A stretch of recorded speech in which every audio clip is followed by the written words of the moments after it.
nós vamos estudar sobre a República Velha, vamos estudar os aspectos econômicos, sociais, políticos do período da República Velha no Brasil.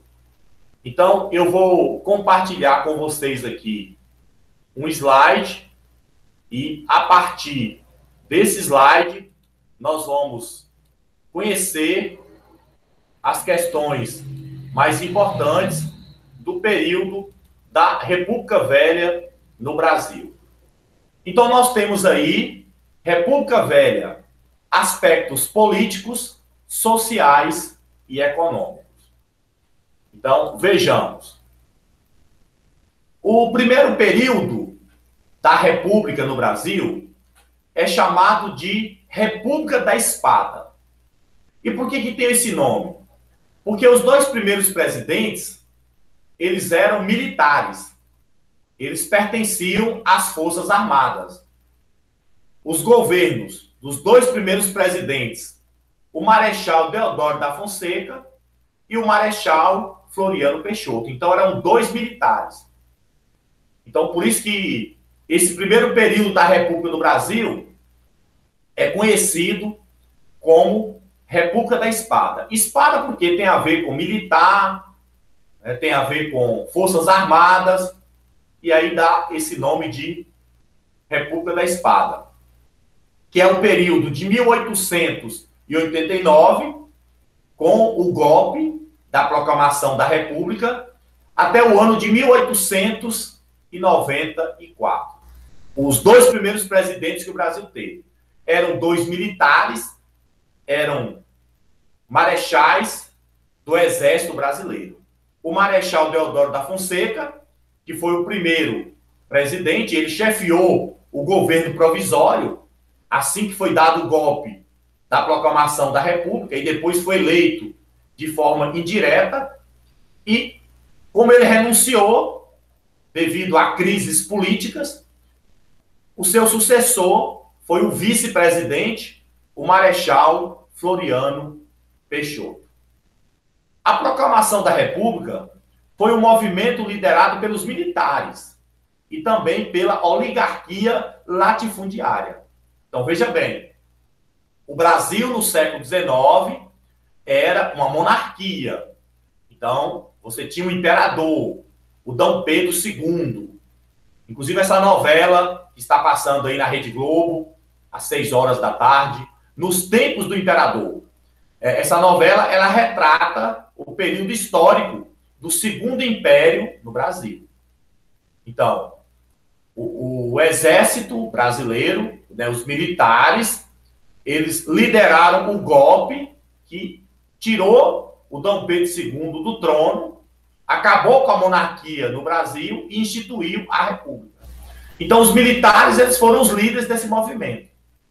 Claro que os militares não agiram sozinhos. Eles tiveram apoio da oligarquia latifundiária. E quem era essa oligarquia latifundiária? Eram os grandes fazendeiros, principalmente os cafeicultores, os fazendeiros de café de São Paulo e de Minas, que eles estavam descontentes com o governo da monarquia exatamente por causa da abolição da escravatura. Em 1888, foi assinada a Lei Áurea, aboliu a escravatura, então os fazendeiros perderam a mão de obra, os escravos que trabalhavam na fazenda.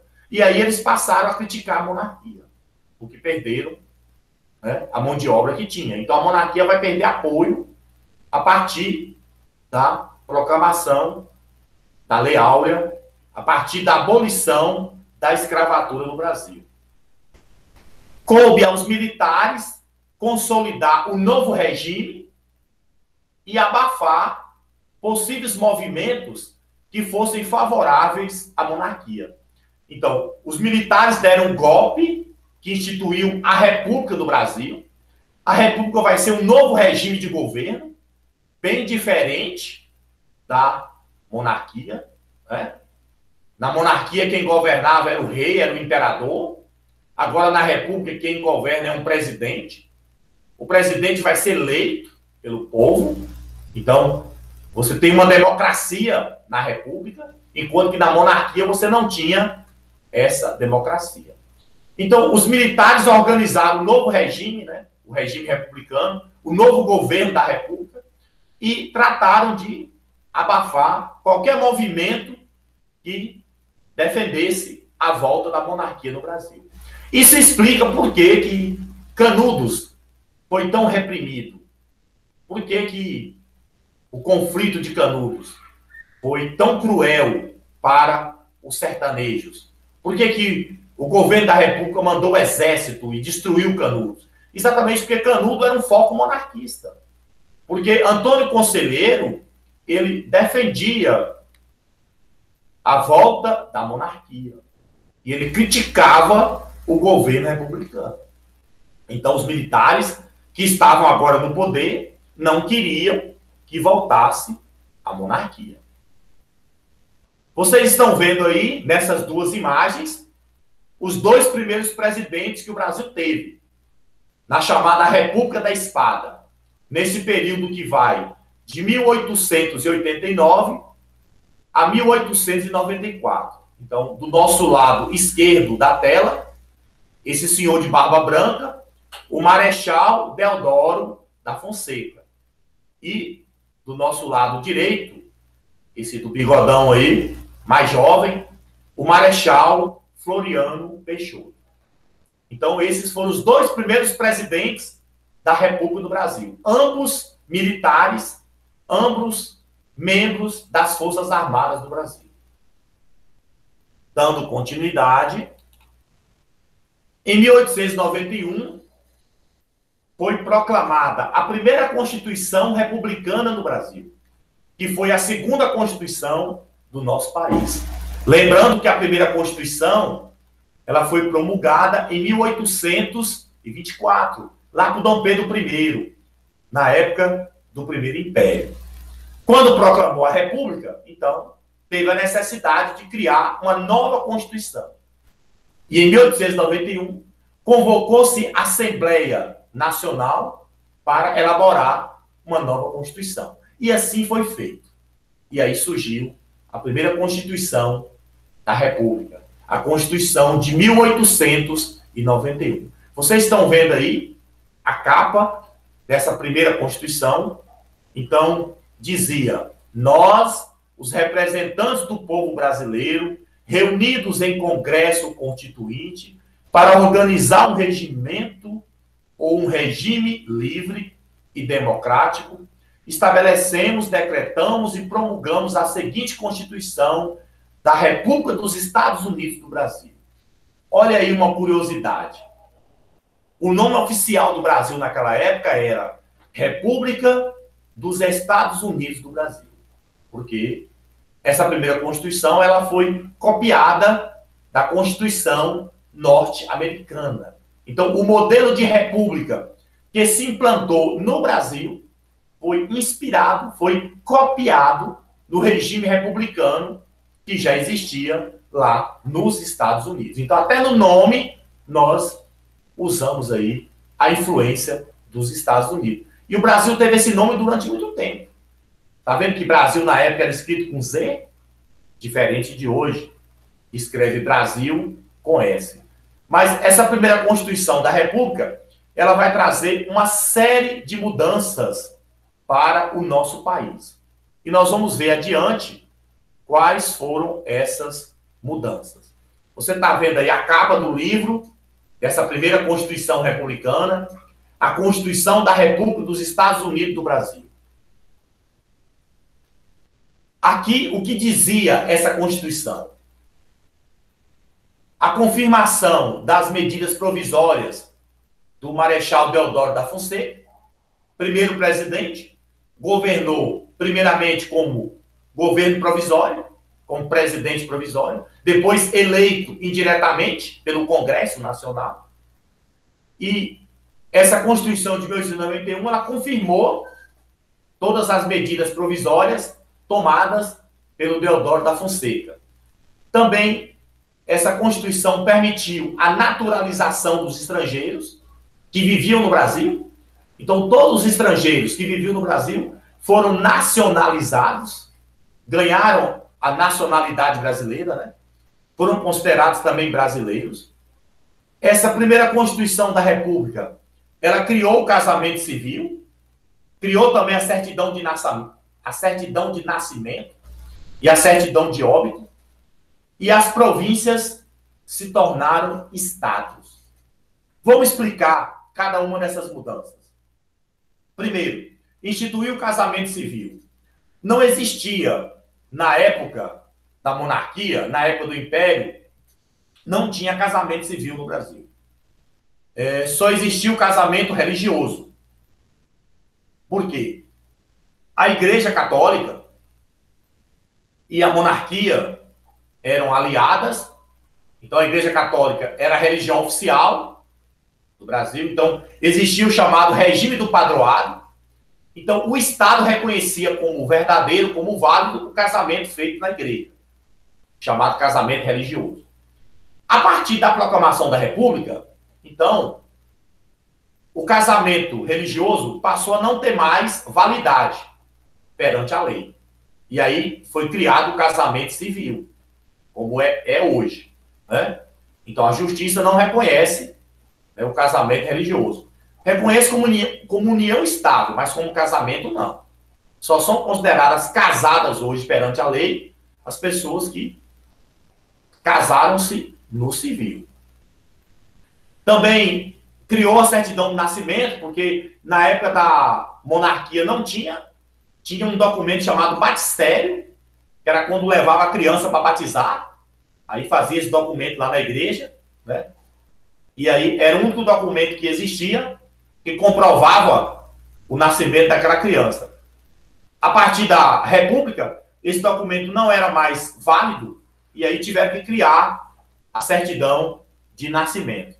Criou também a certidão de óbito, que é um documento, né, que comprova quando uma pessoa morre. Óbito é morte. E na época, as antigas províncias passaram a se chamar estados. Então, durante a monarquia, na época do Império, chamava províncias. Então tinha a província da Bahia, a província de São Paulo, a província de Minas Gerais. Depois essas províncias mudaram de nome e passaram a ser chamados de estados, como é hoje. Essa Constituição de 1891, ela também estabeleceu o voto, então estabeleceu eleições, a população podia votar e podia escolher os seus representantes no poder. A população podia votar para presidente da República, a população podia votar para o governador do estado. Mas só que o voto naquela época era bem diferente do voto de hoje. Não era todo mundo que podia votar. Só uma parcela da população tinha direito a voto. Então havia uma discriminação muito grande. E isso estava na Constituição de 1891. Né? Por exemplo, só podia votar os homens que fossem maiores de 21 anos e que fossem alfabetizados. Analfabetos não podiam votar. Isso aí já tirava uma quantidade enorme de pessoas do direito ao voto. Porque o analfabetismo era muito grande. Boa parte da população na época era analfabeta. Então, a maioria das pessoas nem conseguia votar. Mulheres não votavam. Só homens maiores de 21 anos e que sejam alfabetizados. Quer dizer, que saibam ler e escrever. Mulheres não tinham direito a voto. Olha que discriminação com as mulheres. A mulher só foi ganhar direito a voto no Brasil na década de 1930, já na era Vargas. Se homens fossem soldados, fossem membros das Forças Armadas, também não tinha direito a voto. Mendigos, pobres, também não tinha direito a voto. Religiosos, né, por exemplo, padres, né, membros de entidades religiosas, membros da igreja, não tinha direito a voto também. Então, o voto na época era aberto, né? Então, as pessoas ficavam sabendo para quem você votava, né? Não era como hoje, que o voto é secreto. O eleitor tinha que declarar o voto no momento, para quem ele estava votando. Então, não tinha muita democracia, não tinha muita liberdade, como é hoje. Então, era assim que previa a Constituição de 1891.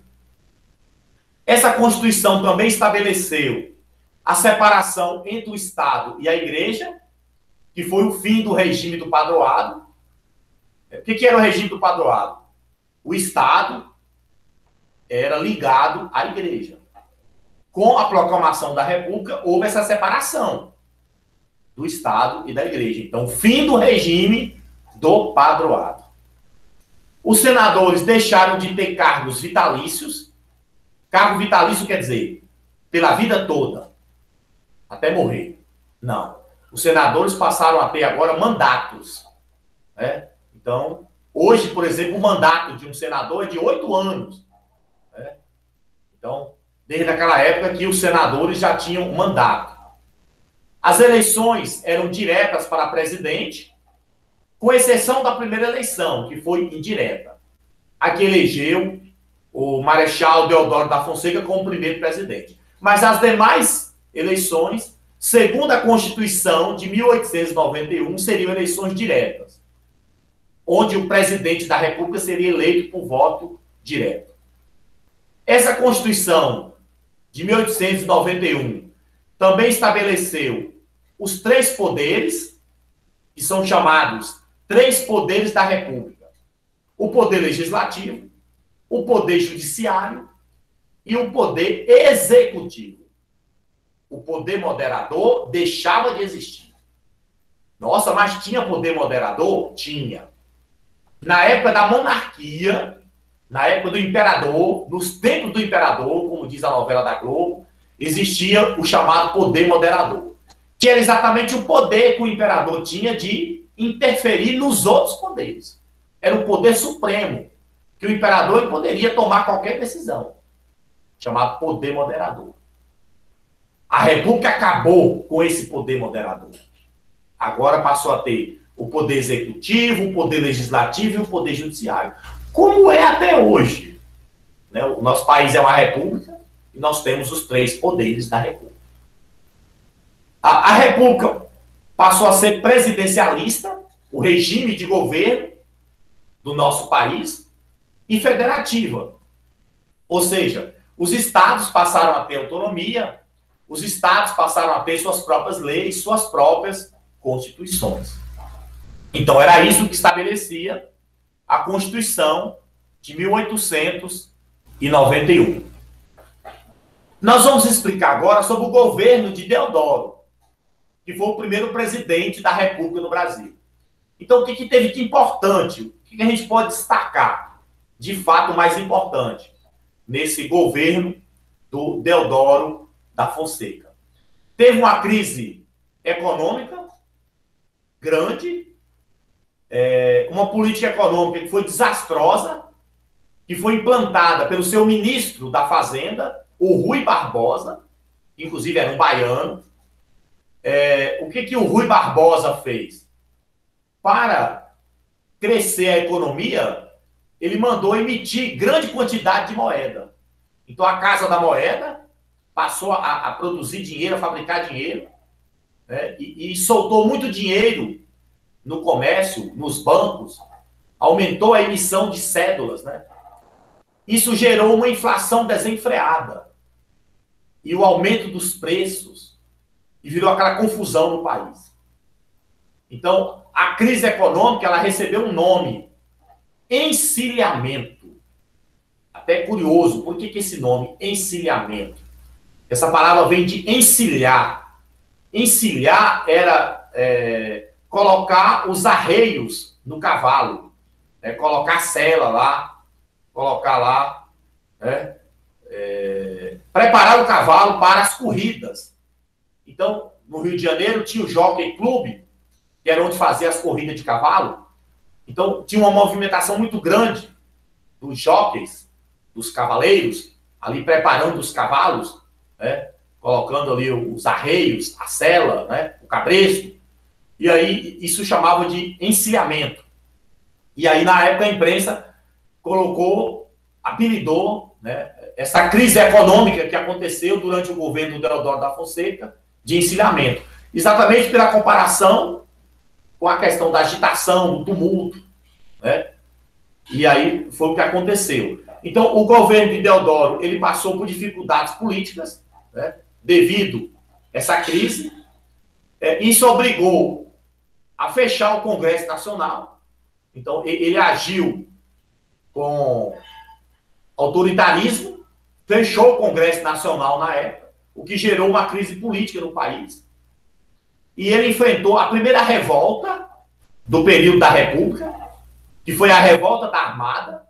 Essa revolta foi da Marinha, né? Os marinheiros se revoltaram contra o governo do Deodoro da Fonseca e ameaçaram atacar, bombardear a cidade do Rio de Janeiro. Eles tomaram alguns navios na Baía de Guanabara, navios de guerra, né? E na época ameaçaram atacar a cidade do Rio de Janeiro e chegaram a atacar a cidade do Rio de Janeiro um grupo de marinheiros rebeldes. Isso foi a revolta da Armada. Apesar de sofrer sérias críticas, né, e apesar de grande agitação política, então o Deodoro, não suportando, ele acabou renunciando. Então ele não terminou o mandato. E no seu lugar assumiu o seu vice, né, o Marechal Floriano Peixoto. Então veja bem, logo no primeiro governo da República do Brasil, o presidente nem terminou o mandato, que foi o Deodoro da Fonseca. Precisou o vice, o Floriano Peixoto, assumir o cargo.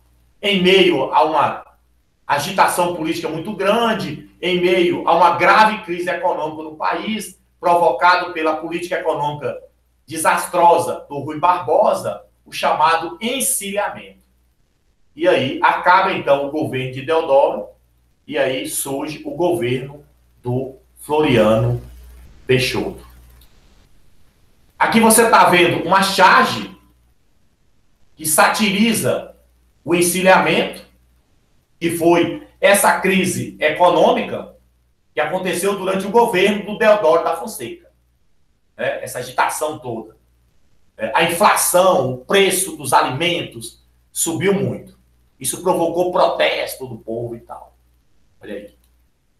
Aqui você está vendo também revistas da época que já satirizavam, né, o Rui Barbosa, o ministro da Fazenda do Deodoro da Fonseca, do primeiro presidente.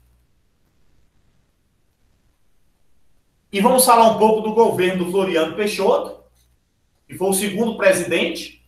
Ele assumiu o cargo na época quando o Deodoro da Fonseca renunciou.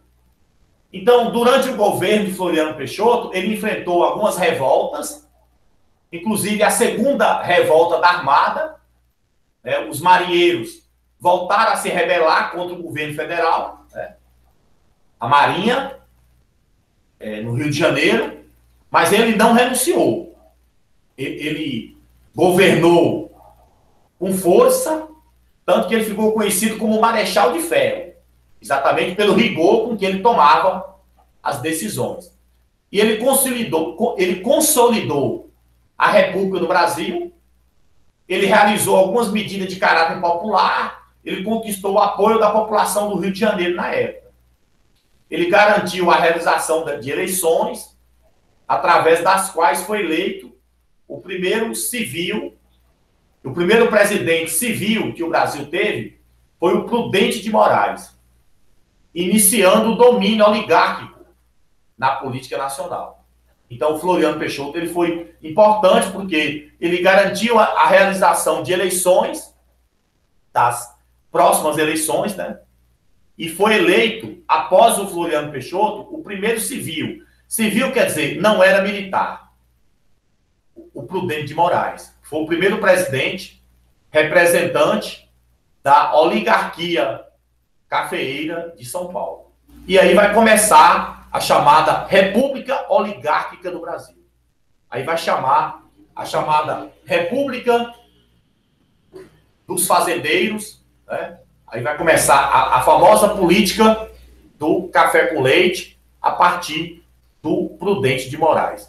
Foi durante o governo do Prudente de Moraes em 1896, 1897, que aconteceu o conflito de Canudos, no interior da Bahia. Então, Canudos vai acontecer exatamente quando Prudente de Moraes era o presidente do Brasil. Bom, aqui vem o próximo presidente, que foi o Campos Salles, mas isso nós já vamos falar, né, numa próxima aula, e a gente vai abordar sobre essas questões, né, da República Velha no Brasil e sobre essas questões, né, dos próximos acontecimentos.